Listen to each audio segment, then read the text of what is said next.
Hello everyone, welcome back. You're watching 221B Reptiles, the YouTube channel dedicated to reptiles.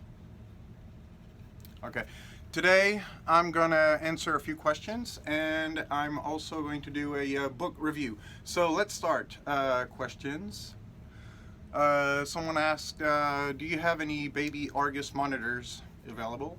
The answer is no.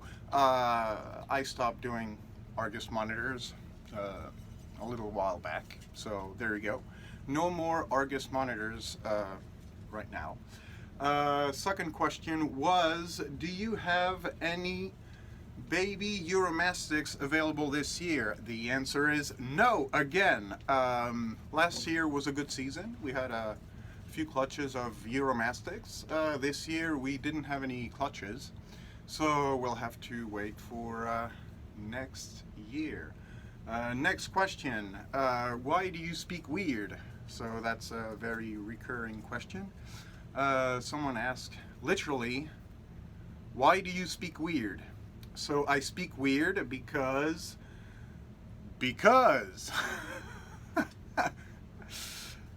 there you go. So I try to enunciate properly because I don't have a diction that is very easy to hear or to listen to. So there you go. I'm trying to do my best. I sing. I rarely speak. I prefer to sing. So there you go. Next question. The next question was, what have you been up to? So what I've been up to lately, I've been singing and working on the music. Okay, I'm going to put a link in the description because lots of viewers are asking, hey, what's the music playing in the background in your videos? And I go like, well, it's my music. And they say, oh, can I listen to your music? And I always say, it never happens. So today, it is going to happen. I'm going to put a link in the description for the music. So there you go. What else? You know, pandemic. So I put a little mask, you know, when I go out, you know, like this. There you go. So I'll go outside very rarely, and I put my mask not to protect myself, but to protect others. So there you go. Now you're up to date. It's been a long time, I know. Last time I did a video was, I don't know, like many moons ago. Okay, so I'm gonna start with a book review because I don't even know why I'm doing this. Nobody reads anymore. But a few viewers asked me, hey, do you have a few books you can recommend on, you know, I would like to absorb more knowledge in order to take care of my animals properly, or best I can. So I'm going to start with the book that I do not recommend. Okay, this little book is very nice, you know, skink lizards as pets. That's fantastic. Lots of, you know, good information on fire skinks, Schneider skinks. But if you're looking for a book about blue-tongue lizards, this is not the book. I repeat, this is not the book you want to get. The information is pretty outdated, and it's basically focusing only on one particular subspecies of blue tongue. So once again, this little book, I do not recommend it if you want to have more information about blue tongue lizards. If you just want a fun little book for the bathroom, yeah, you can read it. There's a few things interesting about, you know, common little skinks, but no blue tongue skink. Okay, next. I'm going to recommend a nice little book about turtles, because I love turtles. So this little one, Turtles and Terrapins, a complete introduction. It's called a complete introduction. I don't know if it's really up to date, but you know, it gives you a good idea of how many species and how many subspecies are available There's a few breeding tips, lots of good husbandry tips too about how to make a tortoise stable, how to make a nice and hospitable environment. So there you go. This one again. Okay. Turtles and Terrapins, a complete introduction. I really recommend this one. It's nice. It's like I said, some few informations may be outdated. Oh, there go my glasses. But all in all, it's a good introduction. You know. Next, I got a nice book here on Russian tortoises. So this one is just called Russian Tortoises. I like this book because it also talks about Hermann tortoises and marginated tortoises, basically all testudo and affiliated species. The Greek tortoise also. There you go. Nice pictures, how to do outdoor enclosures, how to do indoor enclosures. There's a good chapter about nutrition, which is very good. There you go. Russian tortoise.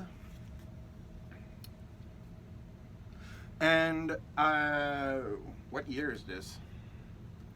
Where's my glasses? Whatever. It's a pretty older book, but you know, it's very complete. And there's something I really like about this book. It will tell you how to make a secure outdoor pen or outdoor enclosure. Up. That's Russian tortoises. Another little recommendation, if you're, you know, can subscribe to Reptile magazine that's been around for like, I don't know, 30 years, and you know, there's some of course there's there's a lot of advertising, but there's some nice articles, you know, and every time it comes up, it's twice a year, once or twice a year, I don't remember. I don't have notes for this episode, so you will forgive me, and I forgive you for forgiving me. So Reptile magazine, once or twice a year.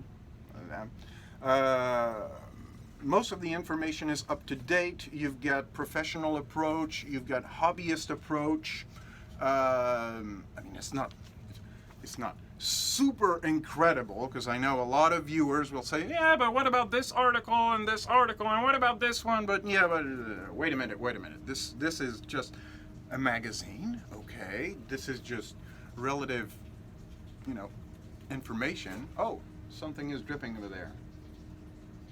It's the AC system. It's okay. And the little scratches that you can hear are the Euromastics. There we go. Well, that one, check this out. That one is from like July 1995. Some of you were probably not born, but yeah, there you go. That's Reptile magazine. I really like it, you know. Reptiles in general, focusing on snakes and sometimes turtles, and you know, they also do amphibians. You know, if you're an amphibian type of person, you know, they also have good information on amphibians. So the Reptile and Amphibian and Affiliated Animals magazine. Okay, there you go. Next review is going to be on, well, there you go. We've been talking about Euromastics. We're going to talk about Euromastics a little bit. This one is called Desert Lizards. There you go. It's from, I don't know, 1990 something again, but these, I mean, this one is not only about Euromastics, okay? Desert lizards in general. I don't have any other types of other desert lizards, but this one is talking about a few geckos. There's also talking about the Chihuahua. There you go. Basic information, solid book, you know. It's not absolutely complete, you know, but it's what I think a very nice introduction to desert creatures. A little chapter for each animal about species, subspecies, diet, enclosures, recommendations. There's also a little breeding guide. Like I said, it's very small information, but it's a good introduction. So, desert lizards. There you go. Desert. Next book is only about Uromastyx. There you go. This one, I really like this book. There's a chapter per species and per subspecies. It'll give you a good idea of the variety of the genus. Incredible pictures, incredible environments and enclosures, good pictures, good recommendations about diet. So yeah, and now I'm going to read a passage for you. No, I'm joking. I'm joking. Okay. What I also like is this, the maps. Okay. Because Uromastyx, a lot of folks out there think they're desert lizards. Yes and no. Yes and no. Some species you can only find them in the middle of the desert, and some species you will never ever find them in the desert or near sand, actually. I talked about it in the previous episode. Some species like high altitude in the Rocky Mountains, not the Rocky Mountains, but in mountains made out of rocks, you know, so they tend to be a lot darker. It's a little bit cooler.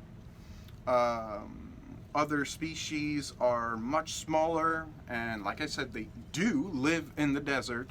So this particular book will give you an idea of where your animal originates from. It'll give you a good idea on the sizes, different, how can I say, not the different personalities of these animals, because, you know, different species have different personalities, different individuals have different personalities. But like I said, this book will give you one chapter per subspecies, species and subspecies, and will give you a nice guide, you know, about nutrition, where they're actually from, good data on natural habitat, which is good. Okay, this one, Uromastyx. Natural history, captive care, breeding. There we go. There's a few tips on how to breed the animals and on how to incubate the eggs. If you're new to the channel, subscribe right now. Clickety click. And I also have other videos about Uromastyx, how to breed them, how to incubate the eggs, and how to feed the babies, and there you go. So if you like this video, you clickety click and you check it out, and there's going to be all those videos in a list just for you. Okay, next we're going to do Chameleon, the Chameleon Handbook. This one is pretty cool. Pretty cool. You know, one chapter per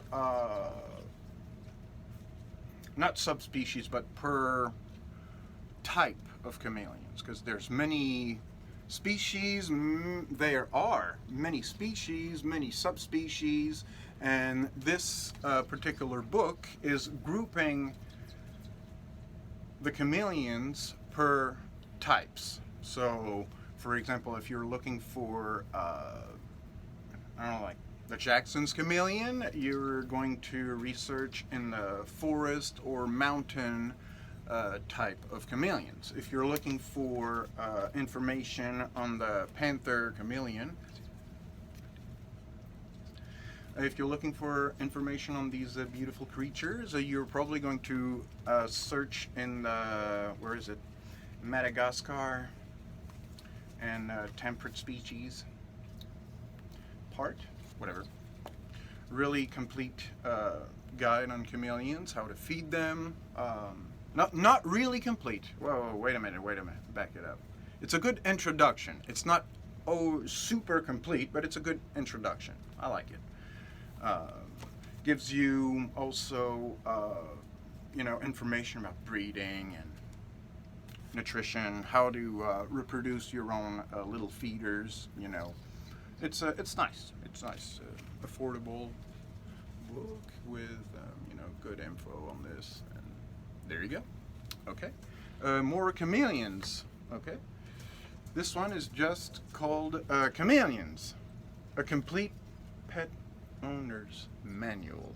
So is it complete? I don't know. It's kind of outdated, but it's a very slim book, easy to read. It's a little bit older than the previous one I showed you, but good pictures, good info. Whoops.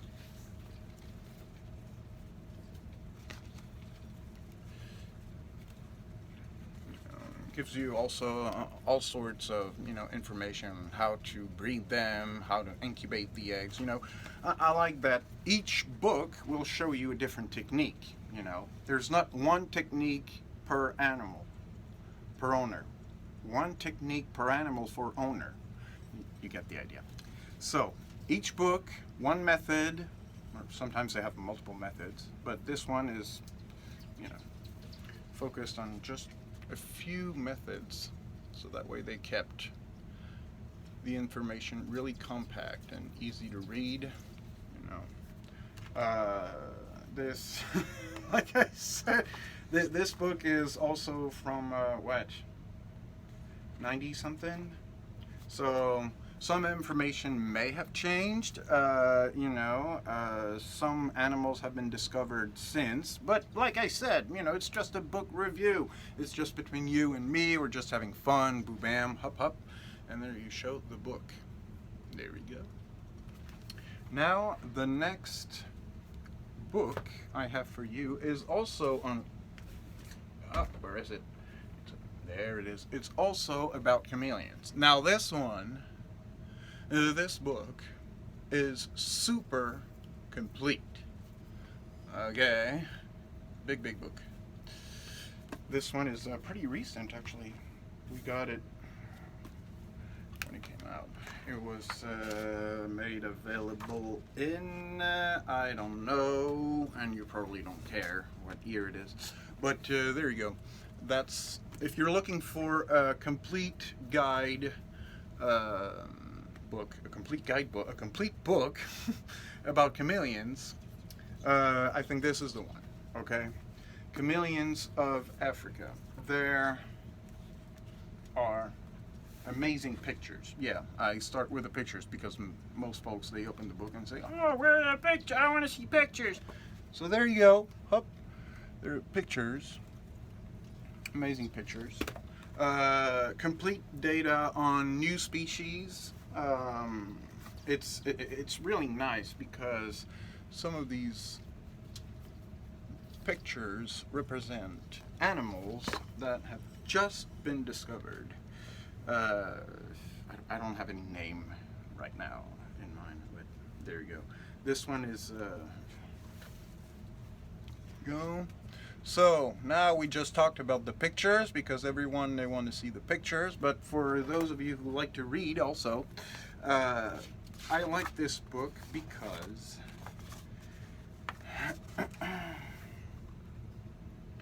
it gives you an idea of the completeness of this book, but it's basically one chapter per genus. Some genus can be found in different environments. Some genus of chameleons belong to different types, but this one is really focused on the genus of the animals. It gives you a good idea. There we go, show the book again, because that's what we do now, show the books. Hop. This book here, I don't remember the price, I'm sorry. But if you're a person who really loves to read about biology, herpetology, and especially if you're curious about natural history and, you know, the natural habitat and also the natural behaviors of these animals, I think this book is for you. You know, it also has environmental data. There you go. And this is I mean, I can say, because I love this book, it's not easy, it's not a little pamphlet easy book to read. This is more, I want to say more professional, but more complete with technical terms, and you know. There you go. So show the book again. Up, Chameleons of Africa. I really like this book. This one is really complete. Okay, now there we go. We go back to the question, why do you speak weird? Okay, so I grew up in France, so I don't have, you know, a natural ability to speak English like this, like on the spot. So I know that some viewers are in Canada. Some of you are in Europe, some of you are in Asia, some of you are in Africa, and not everybody in the world speaks English. So if you speak French and you're looking for a good book about reptiles, and especially all the reptiles from the Sahel area in Africa, this book is great. Lézards, crocodiles et tortues.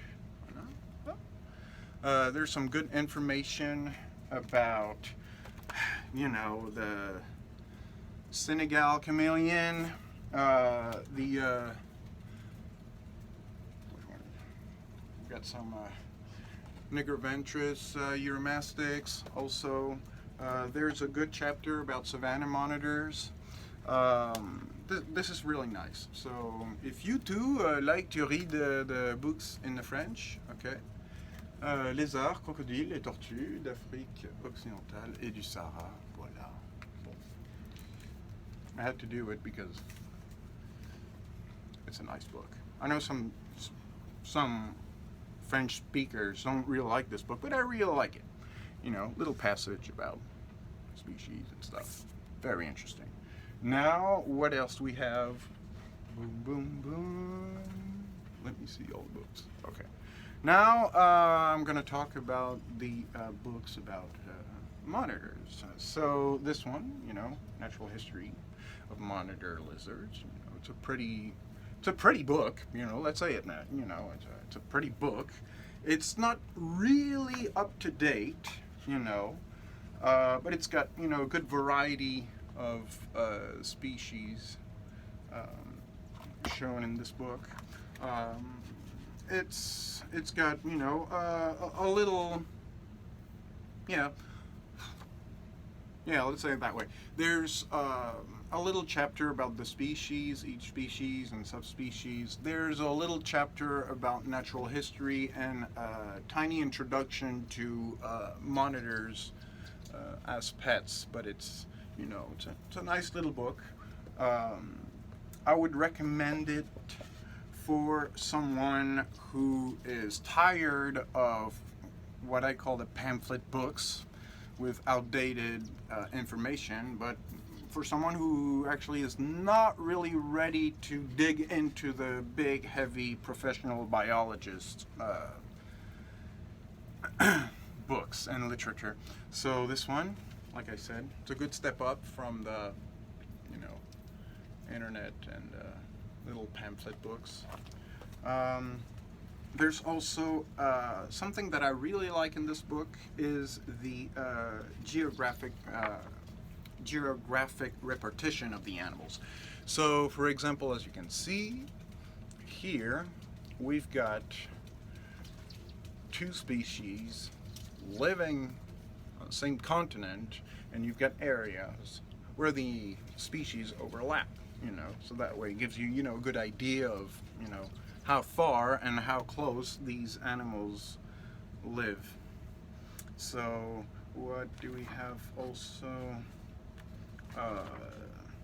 Yeah, so then you've got, representation, you've got Indonesia, Papua New Guinea, you've got all the tiny little islands, where it shows all the varieties of mangrove monitors, or, what is cataloged as mangrove monitors. It's a big group of animals. So there you go.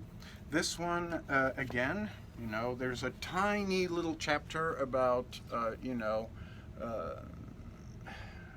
monitors in terrariums, but I don't really recommend it. This information about husbandry, I think, is a little bit outdated. So, like I said, it's a nice book here. There you go. A good upgrade from the little pamphlet books. But like I said, it's a little bit outdated on the captive breeding and, husbandry. So there you go, this one. Now, this is what I call a pamphlet book because it's nice, it's slim, it's compact, and it's very easy to read. There you go, monitors and... sorry. Monitors, tegus, and related lizards. There you go. This one is a nice little book, easy to read, with a tiny introduction, different species, how to handle the pet, how not to handle the pet. There's a few recommendations, about how to feed it, how to feed them. Depends if you're gonna get 1 or 2 or 75. Little pictures, little stuff. Good introduction. Like I said, it's what I would catalog as a pamphlet book. It's not super complete. Some of this information is a little bit out of date, but it gives you a good idea, about monitors, tegus, and related lizards. Boom, hop, there you go. I think I just broke something. No, I didn't. Fine. Okay, another book about monitor lizards. This one, I really like it, but unfortunately it's in French. L'élevage des varans. Voilà. So this book, I really like this book because it gives you a good, what these are, like cheat sheets or, whoops, I lost something here. They've got good plans, on how to make your enclosures. It gives you also good, up-to-date information about nutrition. Like I said before, this book is in French. Whoops. Oh yeah, I got papers and stuff in here. There you go. This book is in French, so all the French speakers looking for a good book about monitor lizards, this is the one. And if you live in France, this book will give you all the recommendations about the certifications and the guides and the paperwork that you have to get, and then how to chip the animal and how to... There we go, because I know a lot of people in France are looking for information on what kind of lizard can I keep, can I not keep, what are the recommendations about certification. So there you go, by Vincent Noël. Vincent, merci. There you go. If you don't speak French and if you want to order this book, you should. And then you can always translate it or check out just the pictures and just the plans. Like I said, if this book was not in French or in English, I would probably try to find it anyways because of these plans here, like I said. Voilà. Hop. there's good plans and recommendations about the enclosures, you know. So it'll give you a list of all the species, you know, that like, for example, a humid environment, you know, and then it's going to make a humid environment, and all this is pretty good. Also, you know, good pictures and good ideas, you know, on how to breed them. There you go. We'll give you all that good info. And there's this picture here. Also, whoops, I'm stepping on the camera. There we go. Here, I don't know if you can see, but these are basically nurseries. It's just nurseries for the babies, so that way they can stay in a nice environment for a week or two before you can put them, you know, in a different environment. Like I said, for the French speakers out there, boum boum, l'élevage des varans, à ne pas manquer, bien sûr. This is very up to date. New species and old species alike are showcased in this book. Next book, well, this book is called Nile Monitors, but it's not what I would catalog as a pamphlet book, even though if it's a small, you know, I mean a reasonable sized book, you know, it's not extraordinarily thick, but it's really focused on Nile monitors. It's I don't know how old this book is, but every time I read it, it's almost nothing has changed. You know, it's I would catalog it as up-to-date information, good good recommendations about outdoor enclosures, secured outdoor enclosures, because some of these books, they will recommend how to build an enclosure, and as soon as you put the animal in there, the animal will destroy it, and then bye. And then it will invade Florida and Georgia, and then nobody can keep lizards anymore. So there you go. Very solid book about Nile monitors. Very solid enclosures also displayed. There's also a good passage here that really describes, you know, in more professional words than mine, what are the differences between the Nile monitor and the ornate monitors. There's also, you know, recommendations on how to make, you know, smaller enclosures like this, indoor enclosures, outdoor enclosures. There's a good chapter about breeding Nile monitors and the risks of breeding Nile monitors. The risks. There we go. So, yeah. Once again, this may appear like a small book, but it's not what I would catalog as a pamphlet book, because it's really focused on one species, I mean, on one and two species. However, you know, I would recommend this book if you want to get any type of monitor, big or small. Why? Well, why? Because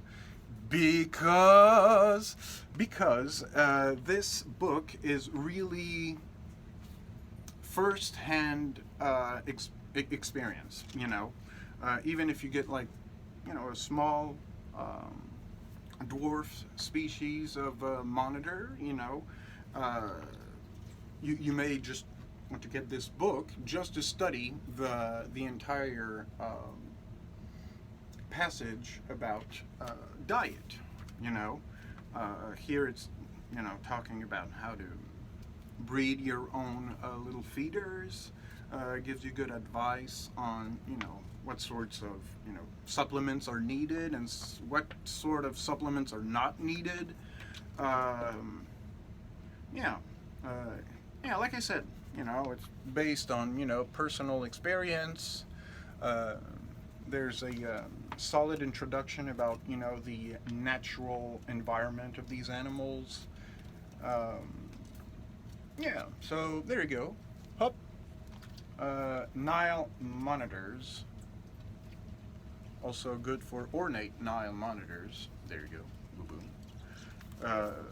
Husbandry, breeding, feeding, all focused on mostly on Nile monitors, but I would recommend even if you want to get, I don't know, like an Aki or an Argus or even a Samana monitor. You know, it's always good, you know, to study and to immerse oneself in someone else's technique and routine. You know, maybe this book will give you a few ideas.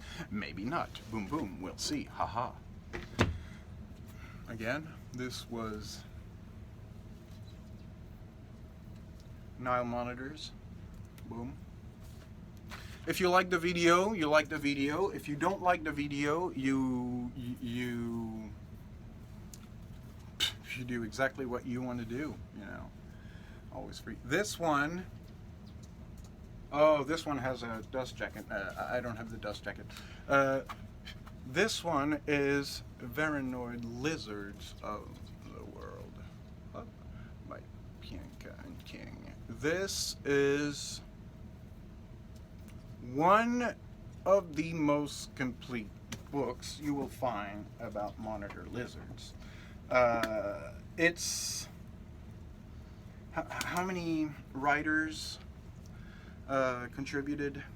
I don't remember. There's probably like 15 or 20 different writers giving different perspectives on different species and subspecies. There's a good introduction about the real biology behind these animals as a species, as a genus, sorry.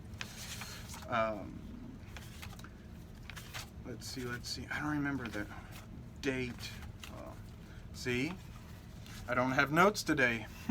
Haha, no dates, no nothing, and no glasses. Okay, well, you've got a good introduction about the biology of the animals, you know, a general biology aspect.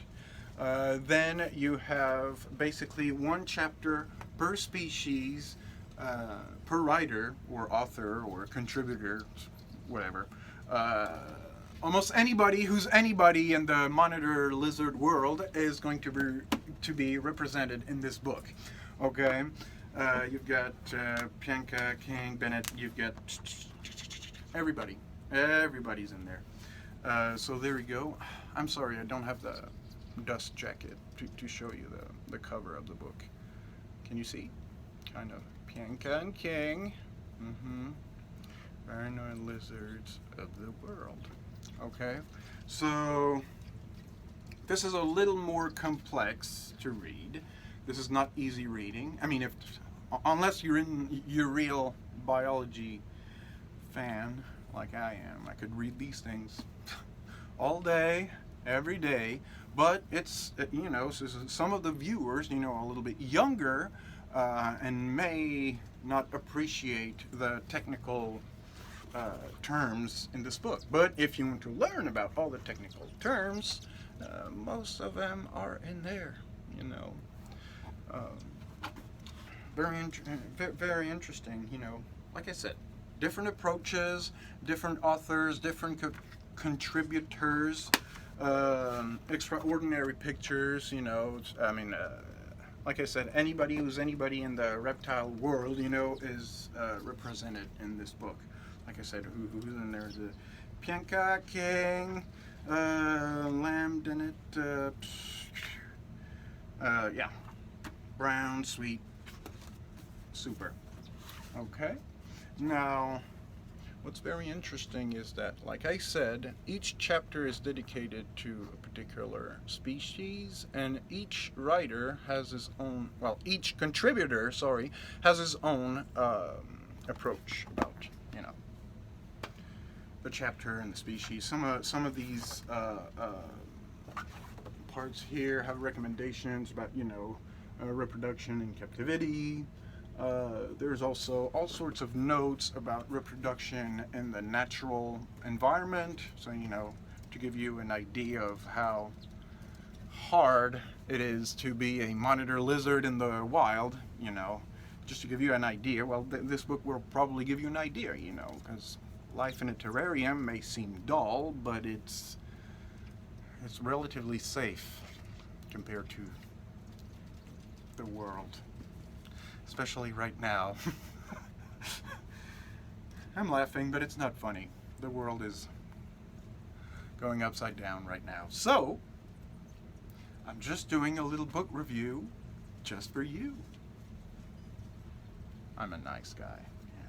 Yeah. And I'm going to finish with this book, Bengal Monitor. This one was written, 18 years ago, 20 years ago? I don't remember. See, I should have notes and things, because in the comment section it's going to be, this video is boring! I don't like books! Well, this is a video about books, so if you don't like books, you clickety-click. Okay, whatever. The Bengal Monitor by Walter Aufenberg. I don't know if pronunciation is good. Walter Offenberg, and it was, I'm trying to search the date, you know, should have prepared notes for this one. Oh well. So this book, like I said, was written about, 18 or 20 years ago or something like this. It's focused only on the Bengal monitor. Okay, this is an animal that cannot be kept in terrariums, so you cannot have it as a pet unless you've got a zoo, or you're rich, or you're crooked and corrupt, and then you can pretty much do anything in this world, unfortunately, if you're crooked. But this one is only about the biology and the natural history of one species.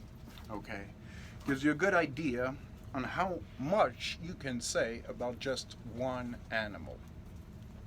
Okay, in this book, I don't remember where, the author gives you, why he decided, to jump and make this extraordinary complete book about this one particular species. But I really admire all the work. And so, as you can see, it's not really full of pictures. There's no pictures. There's a couple of pictures here, yes. A couple of,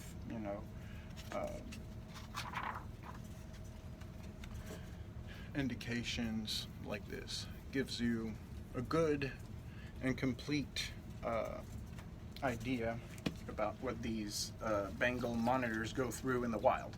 So there you go. That one is called the Bengal Monitor. Like I said, if you don't like books, boom, boom, boom, you don't like books. If you like books and you don't have, well, you will probably never be able to have these guys. But if you like books and you have, or maybe you don't have a monitor lizard, but you're curious, about what and where and how and when, this one I really like. It gives you also an approach on what I call the advanced morphologic differences, between males and females. There's also an entire, like I said, an entire chapter about pheromones and femoral pores. The femoral pores, which a lot of scientists say, yeah, but monitor lizards don't have pores. Well, actually, yes, they do. Some of them have them on their feet. Some of them have them behind the tail, or near the private parts. That's how it is. You want information, it's out there. You just gotta research it a little bit more, and sometimes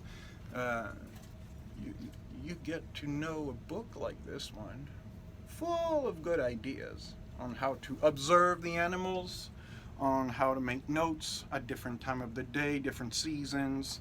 I think you got the idea, right? Complete book, Bengal monitors. Okay, boom, boom, up. There we go. There was also, I really like this book, so I can continue. It's my video. There's also a big detail about nutrition in the wild, So these animals, overlap with other species of monitors. The Bengal monitor is not isolated. But it gives you, a good idea of what these are only, this is only a list of Coleopteras, just a list of tiny little bugs that almost look the same at the naked eye, but they're actually not the same. So there you go. That's a good and complete book about the environment, nutrition, you know, the reproductive cycle, in nature, because once again, these animals cannot be owned and cannot live in terrariums unless a few zoos have them. So there we go. Also, like I said, super complete, all the maps and, natural environment data, and there we go. So, okay, I know it was a very long video about books. So if you like the video, you can share the video, you can leave a little comment. I'm sorry, I know it's been a while. It's the first video in many moons. But there we go. 221B Reptiles, I'm back. I'm going to do more videos about Uromastyx, probably tortoises.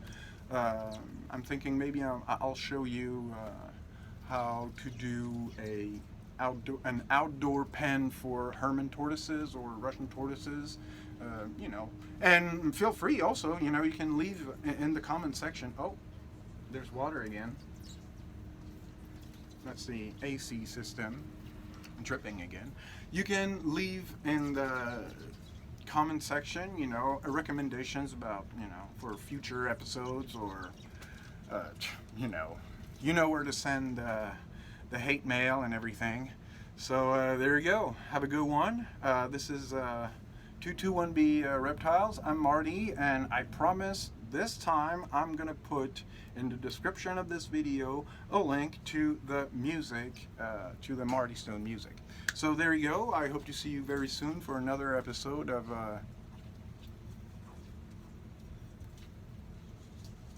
221B Reptiles. Okay, bye. Thank you.